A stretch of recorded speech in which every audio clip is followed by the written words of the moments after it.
اللہ کا نام سن کے تو بزرگ خوش ہوں گے. ٹھیک ہے, نبی علیہ السلام کے سنت وظائف ہیں.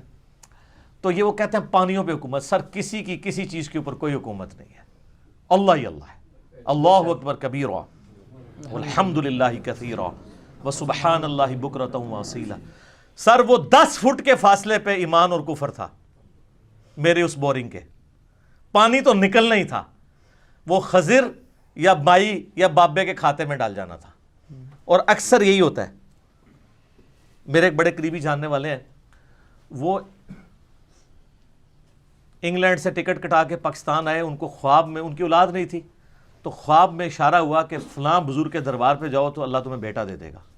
سر خواب وہ کہتے ہیں جی جناب غیبی خبر باقی ہے, بخاری مسلم میں حدیث ہے. اچھا جی, اس کی قسمت اچھی کہ وہ پہلے دن ہی میرے درس میں بیٹھا. ان دنوں میں گھر میں چھوٹی سی مجلس کرتا تھا, 2008-9 کی بات ہے. اس نے جب درس سنا نا مزارات کے بارے میں, قبروں کے بارے میں, بابوں کے بارے میں, انہوں نے کہا جی میں بے اولاد مر جانا ہے, میں بابے کسی کو نہیں جانا. اچھا جی, وہ آیا اسی کے لیے ٹکٹ کٹا کے تھا. جیسے ہی واپس گیا, اس کی وائف کی طبیعت خراب ہوئی, وہ ڈاکٹر کے پاس لے کے گیا تو انہوں نے کہا کہ آپ کی تو پریگنینسی ٹھہرے ہوئے 40 دن سے زیادہ ہو چکے ہیں. یعنی وہ خواب سے پہلے پریگنینسی ٹھہر چکی ہوئی تھی, وہ بابے کے کھاتے میں ڈلنی تھی جو اللہ کی تھی. آج ماشاءاللہ ان کا بچہ 8-9 سال کا ہے, اللہ نے ان کو بیٹا دیا. تو وہ جب خواب آیا اس سے پہلے ہی یہ, کیونکہ پریگنینسی کا تھوڑے دنوں کے بعد پتہ چلتا ہے, تو یہ اکثر بابوں کے کھاتے میں جو واقعات ڈلے ہوتے ہیں نا, وہ اس طرح ڈلے ہوتے ہیں, وہ اللہ کے ہوتے ہیں, وہ بابوں کے کھاتے میں ڈالے ہوتے ہیں. یہاں بھی اگر کوئی کمزور ایمان والا ہوتا تو جا کے مائی سے دام کرواتا اور پھر نکل بھی آتا تھا. پوری زندگی نہ انہیں قرآن پڑھنا سی, نہ بخاری نہ مسلم, انہیں مائیاں اور بابیاں پیچھے جانا سی. ٹھیک ہے, اسی لیے تو سر ہم کہتے ہیں کہ مرنے سے پہلے اے مسلمان کر لے اس پہ غور, کتابوں کا خدا اور ہے, بابوں کا خدا اور. ہم آپ کو کتابوں کے خدا کا تعارف کروا رہے ہیں, اور جب آپ غور کریں گے تو آپ جھوم کے کہیں گے, ضرور کہیں گے کیا, کہ نہ میں وابی نہ میں بابی, میں ہوں مسلم علمی کتابی. تو یہ اس طریقے سے جھوٹی تعویلات اس واقعے سے جو سہارا لیتے تھے, میں نے اللہ کے فضل سے ان معاملات کو کلیئر کر دیا. سورہ آل عمران میں بھی آتا ہے, آیت نمبر 81 اور 82 میں اللہ تعالیٰ نے عالم ارواح میں تمام نبیوں سے عہد لیا تھا کہ اے نبیوں, جب میں تمہیں نبوت دوں اور میرا کوئی اور پیغمبر آ جائے تمہاری زندگی میں, تو تم نے اس کی تصدیق ضرور کرنی ہے, اور اس پہ مجھ سے وعدہ کرو اور بھاری ذمہ میرا اٹھاؤ, میں بھی تمہارے ساتھ گواہ ہوتا ہوں. اور اس وعدے کے بعد جس نے خلاف ورزی کی وہ ظالموں میں ہو جائے گا, وہ فاسق ہو جائے گا. یہ نبیوں کی روحوں سے اللہ نے عہد لیا تھا کہ تمہارے زمانے میں اور پیغمبر آئے اس کی تصدیق کرنی ہے. آپ دیکھ لینا, حضرت عیسیٰ علیہ السلام کی تصدیق کی یحییٰ علیہ السلام نے, ایک زمانے میں تھے. تو تعویل خاص کے اعتبار سے تو یہ تمام انبیاء کے لیے, اور تعویل عام میں آپ ہمارے نبی علیہ السلام کے لیے اس اعتبار سے لے سکتے ہیں کہ اللہ تعالیٰ نے یہ عہد لیا تھا کہ اگر ہمارے نبی علیہ السلام تمہاری زندگی میں آ جائیں تم نے اس کی تصدیق کرنی ہے. اور وہ اللہ نے کروائی ہے. واقعہ معراج میں جو صحیح مسلم میں حدیث ہے کہ تمام نبیوں کا امام اللہ نے بیت المقدس میں مجھے بنایا جبرائیل علیہ السلام کے ذریعے, اور وہ دنیا میں وہ بات پوری ہوئی. میں ایک معصومانہ سوال کرتا ہوں کہ نبیوں کی نبوت چھن جانی ہے اگر وہ رسول اللہ پر ان کی زندگی میں ایمان لا کر ان کی مدد نہیں کریں گے. سورہ آل عمران 81-82. حضرت خضر کے بارے میں کوئی ضعیف حدیث بتا دیں کہ کبھی غزوہ بدر, احد یا خندق میں رسول اللہ کے ساتھ شریک ہوئے ہوں.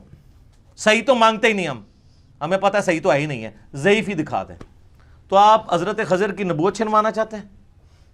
کیونکہ اگر وہ رسول اللہ کی انہوں نے مدد نہیں کی اور سامنے آ کے ڈکلیئر نہیں ہوئے, اعلانیہ ایمان نہیں لے کے آئے, تو نبوت سے فارغ ہیں, یہ قرآن کا فتویٰ ہے. اس کا مطلب خضر کوئی نہیں تھے اس زمانے میں. اگر وہ ہوتے تو رسول اللہ کے قدموں میں حاضر ہوتے. یہ سب کہانیاں ان کو, یہ بابوں کو ملتے ہیں نا, یہ وہ سارے جعلی معاملات چل رہے ہیں. تو یہ علم لدنی کا اس سے لیتے تھے.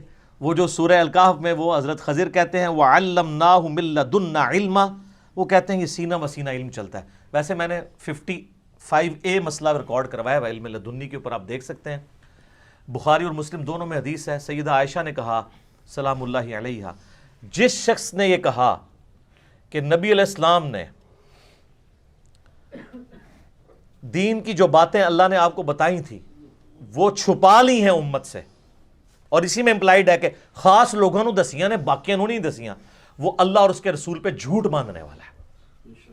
اور اما عائشہ نے اس کے ساتھ وہ آیت پڑھی سورۃ المائدہ کی آیت نمبر 67, یا ایھا الرسول بلغ ما انزل الیک من ربک, جو اکثر وہ شیعہ پیش کرتے ہیں غدیر خم کے حوالے سے کہ اے رسول اللہ جو کچھ اللہ نے آپ کو وحی کیا ہے وہ آپ پہنچا دیں اپنی امت کی طرف, اور اگر آپ نے نہ پہنچایا تو آپ نے رسالت کا حق ادا نہیں کیا. تو اما عائشہ کہتی ہیں کہ اس آیت کے تحت نبی علیہ السلام نے کوئی بات امت سے نہیں چھپائی, اعلانیہ بتائی ہے. تو یہ کہتے ہیں خاص علم خاص لوگوں کو دیا ہے. سر اس امت میں اگر کوئی سب سے خاص بندہ تھا نا تو مولا علی تھے. بخاری اور مسلم متفق علیہ حدیث ہے, مولا علی رضی اللہ تعالیٰ عنہ علیہ السلام سے کسی نے آ کے پوچھا کہ یا امیر المومنین, آپ رسول اللہ کے خاص بندے تھے, کیا آپ کو رسول اللہ نے کوئی ایسی خاص باتیں بتائی ہیں جو باقیوں کو نہ بتائی ہوں؟ ہائے ہائے ہائے ہائے, اب میں نبی علیہ السلام نے ہمیں وہی دین سکھایا جو باقیوں کو سکھایا ہے. ہاں ایک فہم قرآن ہے جو ہر مؤمن کا اپنا حصہ ہے کہ اس میں سے کتنا حاصل کرتا ہے. ظاہر ہے جی آپ قرآن پہ غور و تفکر کرتے ہیں, آپ پہ زیادہ راز کھلیں گے. جس نے ہمیشہ اس کو مردے بخشوانے کا ذریعہ سمجھا ہوا ہے اور کبھی ترجمہ پڑھا ہی نہیں, تفسیر پڑھی نہیں اس کو, تو حضرت علی نے کیٹاگوریکل ڈینائی کیا کہ نبی علیہ السلام نے مجھے کوئی ایسی خاص بات نہیں بتائی جو امت کو نہیں بتائی. پھر انہوں نے اپنے تلوار کی نیام میں سے ایک صحیفہ نکالا, شکر ہے نکال کے وہ دس دیتا کہ کیا ہے. انہوں نے کہا یہ نبی علیہ السلام نے ہمیں وصیتیں لکھوائی تھی کہ کسی مسلمان کو کافر کے بدلے میں قتل نہیں کیا جائے گا بلکہ اس کی دیت دی جائے گی اگر کوئی مسلمان کافر کو قتل کر دے. اور قیدیوں کے احکامات, ظاہر قیدیوں کے احکامات مولا علی کو بتانا تھا نا.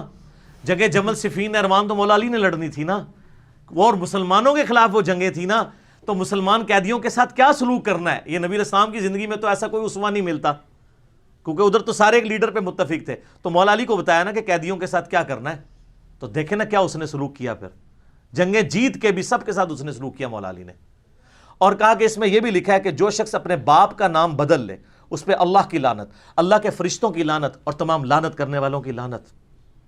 اور جو شخص مدینے میں بدعت کو جاری کرے اس پہ اللہ کی لعنت, اللہ کے فرشتوں کی لعنت اور تمام لعنت کرنے والوں کی لعنت. جس کا اول مصداق یزید ابن معاویہ بنا مدینے کی بے حرمتی کر کے. یہ وہ باتیں تھیں جو اس میں لکھی تھیں. اور ایک اور بات لکھی تھی کہ جو غیر اللہ کے نام کی قربانی کرتا ہے اس پہ اللہ کی لعنت, اللہ کے فرشتوں کی لعنت, تمام لعنت کرنے والوں کی لعنت. تو یہ ساری باتیں تو آلریڈی ہمیں موجود ہیں قرآن پاک کے اندر, احادیث کے اندر, ہمیں معلوم ہے. تو مولا علی کو بھی کوئی خاص علم نہیں دیا, وہی علم ہے. اور سر مجھے بتائیں حجۃ الوداع پہ جب نبی علیہ السلام اعلانیہ کہہ رہے تھے, بخاری مسلم میں یوم النحر کا خطبہ بھی ہے اور یوم عرفہ کا خطبہ الموطا امام مالک اور مستدرک الحاکم میں کہ اپنے بعد دو چیزیں چھوڑ کے جا رہا ہوں, اللہ کی کتاب اور اس کی سنت, اسے مضبوطی سے پکڑ لو کبھی گمراہ نہیں ہوگے. اور پھر آپ نے پوچھا کیا میں نے اللہ کا پیغام پہنچا دیا؟ تو سب نے کہا بلا یا رسول اللہ, آپ نے پہنچایا, حق ادا کر دیا. ادھر کوئی بندہ نہیں کھڑا ہوا کہ یا رسول اللہ ایڈی مینوں خاص گل دسی ہے او میں اگے دس دیواں علم لدنی نا. پرانیاں کہانیاں, پرانے بابے, پرانے فرقے, پرانے بزرگ, ختم. ساڈی ناں نال ہی ختم ہو جاندے نے سارے. ناں بڑی قیمتی ہے, اے تہاڈا کلمہ ہی تو سٹارٹ ہوندا ہے. لا نہیں, کوئی معبود نہیں سوائے اللہ کے, نہ کوئی بزرگ نہیں سوائے محمد رسول اللہ صلی اللہ علیہ وسلم. اور جو ان کا ہو جائے وہ ہمارے سر کا تاج, اور جو ان سے بغاوت کرے وہ بابا آپ کو مبارک. مجھے کہتے ہیں یار یہ اتنے اتنے بزرگوں کے نام اس طرح لیتا ہے جیسے گلی ملی کے دوست ہیں, اتنے اتنے مفتیا کے. وہ سر ہم تو کچھ سمجھتے ہی نہیں ہے تو ہم نام ان کا کیوں ادب سے لیں؟ ہم تو ان کو دلائل سے ثابت کر رہے ہیں کہ ان کے عقیدے گستاخانہ ہے. شکر کریں کہ ہم آگے پیچھے لانتے لگا کے نام نہیں لیتے, احترام سے ہی لیتے ہیں, صاحب کہہ کے لیتے ہیں. تو خوف خدا کرے. تو مولا علی نے کہا کہ ایسی کوئی بات نہیں. پھر غدیر خم پہ بھی آپ صحیح مسلم میں اوپر تلے 4 حدیث ہیں انٹرنیشنل نمبر کے مطابق 6225 سے لے کے 6228 تک. اس میں بھی قرآن اور اہل بیت ہے. غدیر خم پہ میرا کلپ لاکھوں لوگوں نے دیکھا, آپ دیکھ لیں. وہاں پہ بھی ہے کہ اہل بیت کے ساتھ اس نے سلوک کرنا ہے. قرآن اللہ کی کتاب ہے, اس میں ہدایت ہے, اس میں نور ہے, یہ اللہ کی رسی ہے, اس کو پکڑو, اپنا تعلق اس کے ساتھ مضبوط کرو. جو اسے پکڑے گا وہ ہدایت پہ ہوگا, جو چھوڑ دے گا گمراہ ہو جائے گا. کتاب اللہ کتاب اللہ کتاب اللہ. اور دوسری چیز اہل بیت ہے. میرے اہل بیت کے معاملے میں تمہیں اللہ کا خوف دلاتا ہوں. آپ کو بتا دیا گیا تھا کہ آپ کی امت کام ڈالے گی ان کے ساتھ, ٹھیک ہے. تو یہ وہ چیزیں تھیں، وہ کبھی علم لدنی بنا دیا، کبھی کہتے ہیں جی کچھ آپ کو پتہ ہے، وہ خاص باتیں بتائی ہیں، وہ خاص باتیں خاص لوگوں کو بتائی ہوئی ہیں. سر کوئی نہیں ہے. اچھا پھر وہ کہتے ہیں وہ جی صحیح بخاری میں ہے نا کہ حضرت ابو ہریرہ کہتے ہیں میں نے نبی علیہ السلام سے 2 پیالے لیے ہیں یعنی علم کے، ایک میں نے تمہیں بتا دیا، دوسرا بتاؤں تو تم میری گردن کاٹ دو. وہ کہتے ہیں جو دوسرا نہیں نہ بتایا وہ اسی قسم کے پٹھے کام تھے، یعنی یہ پٹھے کام میں الٹے کام، ورنہ وہ بتا دیتے. تو سر آپ کے تصوف کے کس سلسلے میں حضرت ابو ہریرہ آتے ہیں؟ کسی بھی نہیں. تو وہ علم لدنی تو ابو ہریرہ کو ملا تھا، اور مولا علی کہہ رہے ہیں کہ کوئی اور نہیں چیز ہے، تو ابو ہریرہ کو آپ مولا علی سے اوپر کر رہے ہیں. اور سر بخاری میں ہی اس کی تشریح موجود ہے. حضرت ابو ہریرہ کہتے ہیں مجھے نبی علیہ السلام نے بنو قریش، بنو امیہ کے ان لونڈوں کے، ان لڑکوں کے نام، ان کے ماں باپ کے نام بھی بتائے ہیں جن کے ہاتھوں امت کی تباہی ہونے والی ہے. اور صحیح مسلم کے الفاظ ہیں کہ نبی علیہ السلام سے صحابہ نے پوچھا کہ یا رسول اللہ جب ایسا معاملہ ہو تو آپ نے فرمایا کاش میری امت اس قبیلے سے الگ ہو جائے جو میری امت کی اینٹ سے اینٹ بجا دے گا، بنو امیہ. اور وہی ابو ہریرہ مسند ابی یعلا میں موجود ہے کہ وہ کہتے ہیں نبی علیہ السلام نے اپنی وفات سے چند دن پہلے ایک خواب دیکھی کہ ان کے ممبر کے اوپر بندر کود رہے ہیں. تو حضور کو وفات تک کسی نے مسکراتے ہوئے نہیں دیکھا. آپ فرمایا کہ میں نے آل مروان بنو امیہ کے بندروں کو اپنے ممبروں پہ دیکھا ہے، اپنے ممبر کے اوپر، یعنی میرے بعد وہ حکمران بنیں گے. اور یار یہ بندر تھے، بخاری کے الفاظ ہیں کہ حضرت ابو ہریرہ جس زمانے میں یہ بات کر رہے ہیں انہی بندروں کی تو حکومت تھی بنو امیہ کی. تو حضرت ابو ہریرہ ڈرتے تھے کہ اگر، کیونکہ وہ مروان ہی تو یہ پوچھ رہا تھا کہ حضرت بتائیں وہ لوگ کون ہیں. انہوں نے کہا اگر میں بتا دوں تو میری گردن مار دی جائے. یعنی تم لوگ ہو، بالکل کلیئر ہے، اس میں علم لدنی نہیں ہے. کیا سے کیا بنا دیا انہوں نے. اور دیکھیں کہانی کیسے پکڑی گئی، ادھر سے پکڑی گئی، دوسری طرف ان کے تصوف کے سلسلے میں حضرت ابو ہریرہ ہی کوئی نہیں ہے. وہ تو سر منافقین کے نام بھی بتائے تھے جو پبلکلی نہیں بتائے گئے، لیکن وہ دین کا حصہ تو نہیں ہے. صحیح بخاری موجود ہے رازدار رسول کون ہے؟ حذیفہ ابن یمان. صحیح مسلم میں موجود ہے حذیفہ ابن یمان کو 12 منافقین کے نام بتائے تھے. نبی علیہ السلام نے فرمایا کہ میرے صحابہ میں 12 منافق ہیں، ان میں سے کوئی جنت میں داخل نہیں ہوگا یہاں تک کہ اونٹ جو ہے سوئی کے ناکے سے گزر جائے. یہ سورۃ الاعراف میں جو ہے وہ محال ایک ایگزامپل دی گئی ہے. تو فرمایا نہیں داخل ہوگا، ان میں سے دبیلا پھوڑا نکلے گا ادھر کمر پہ 8 لوگوں کو. میں نے نہیں پوچھنا کنوں کنوں نکلے ہیں، وہ اپنے بزرگوں سے پوچھ کے چلیں آپ. تو نبی علیہ السلام نے یہ یعنی پہلے ہی فرما دیا تھا. تو وہ منافقین کے نام حذیفہ ابن یمان کو بتائے تھے. ٹھیک ہے. عمار ابن یاسر کو آگے ایک بندہ پوچھتا ہے نا کہ جی آپ کو کوئی خاص دین سکھایا ہے نبی علیہ السلام نے؟ ان کا نہیں، البتہ جو حذیفہ کو منافقین کے نام بتائے. ٹھیک ہے. یہ صحیح مسلم میں 7035 نمبر حدیث ہے. اور یہ فرمایا کہ وہ 12 منافق ہیں میرے صحابہ کے اندر چھپے ہوئے ہیں، اور وہ اس طریقے سے معاملات. تو وہ کوئی دین کا مسئلہ تو نہیں تھا، صرف منافقین کے نام تھے. تو وہاں پہ بھی حذیفہ ابن یمان تو کسی تصوف کے سلسلے میں نہیں آتے. کیا آتے ہیں؟ نہیں. ان کے تصوف کے سارے سلسلے جو ہے نا وہ مولا علی تک لے کے جاتے ہیں. تو مولا علی تو انکار کر چکے ہیں، اور ہم نے تو نیچے سے ان کی جڑ کاٹ دی ہوئی ہے.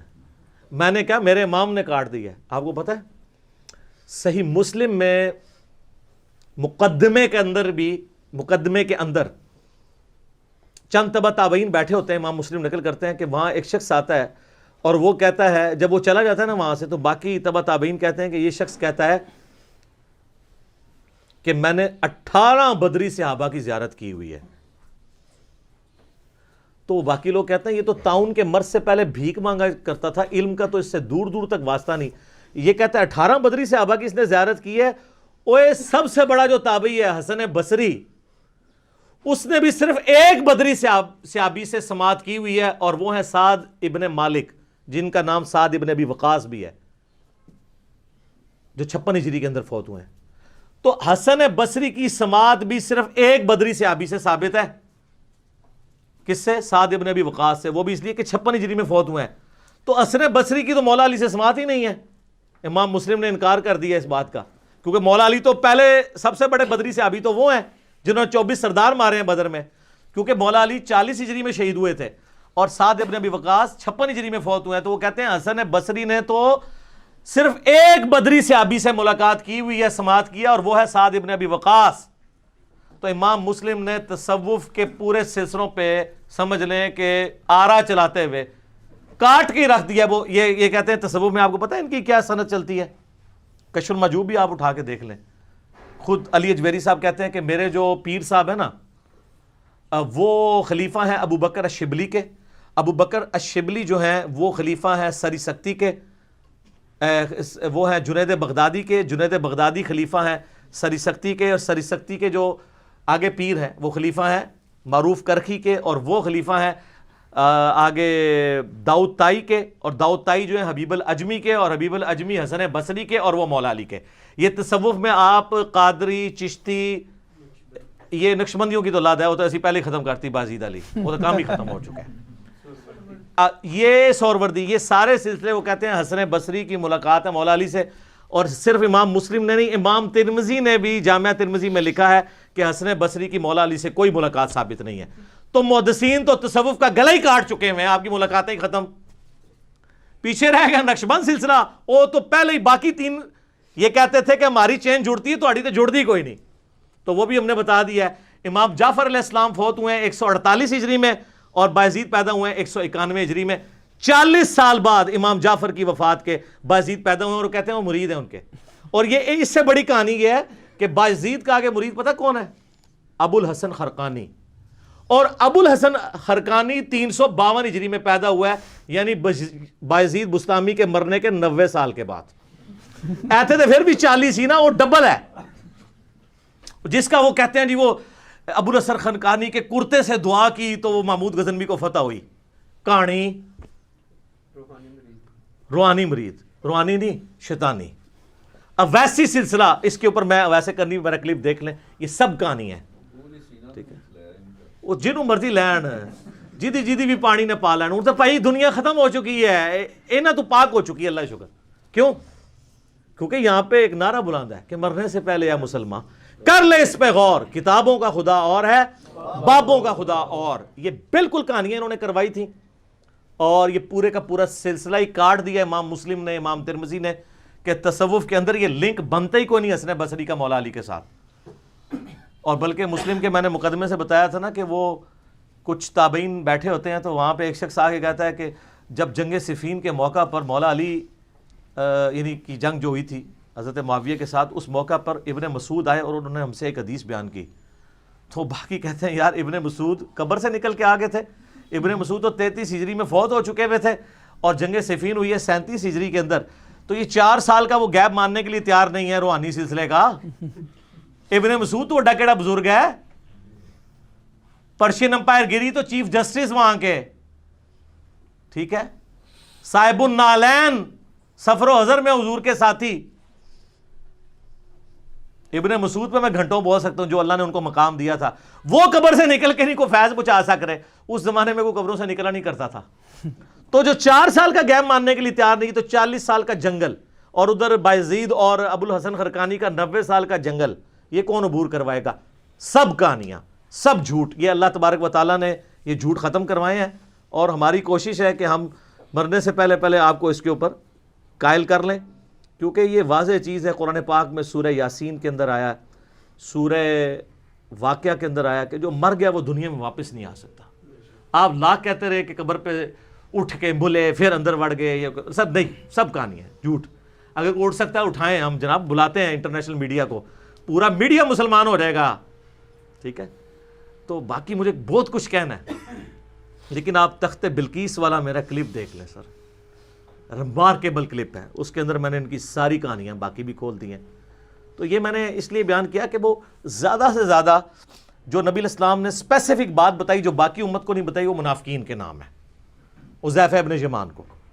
اور وہ بھی ڈیٹیل مسند احمد میں, آپ کو پتہ ہے نا قرآن میں بھی اشارتاً ہے کہ نبی الاسلام پہ قاتلانہ حملہ ہوا تھا غزوہ تبوک سے واپسی پہ. تو حذیفہ ابن یمان اور عمار ابن یاسر نے نبی الاسلام کی جان بچائی تھی, یعنی اللہ نے بچانے والا ہے, سبب ان کو بنایا. وہاں پہ حذیفہ ابن یمان کو نبی الاسلام نے منافقین کے نام بتائے تھے کہ انہوں نے میرے اوپر قاتلانہ حملہ کیا ہے. بس اس کا کوئی دین سے تعلق نہیں تھا, شخصیات سے تعلق تھا. دین کی کوئی بات ایز اے راز نبی علیہ السلام نے کسی کو نہیں بتائی ہے, یہ ذہن میں رکھیے گا.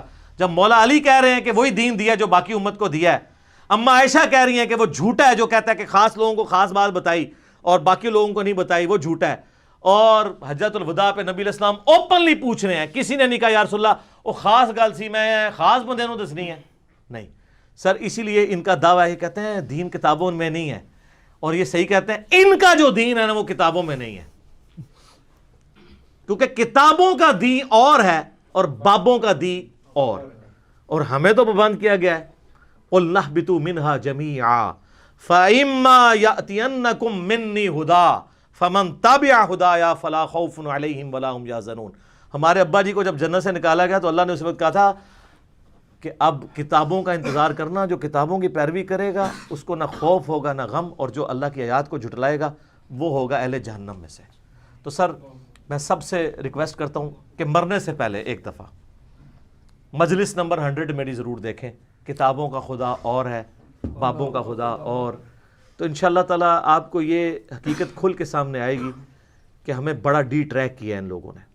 ہماری کسی سے کوئی ذاتی دشمنی نہیں ہے, ہم عام مسلمان کو جھنجھوڑ رہے ہیں صرف یہ کہہ کے کہ مرنے سے پہلے اے مسلمان کر لے اس پہ غور, کتابوں کا خدا اور ہے, بابوں کا خدا اور. اللہم اجرنا من النار آمین. اللہم من احییتہ منا فاحیہ علی الاسلام ومن توفیتہ منا فتوفہ علی الایمان آمین ثم آمین. ٹھیک ہو گیا جی, جزاک اللہ.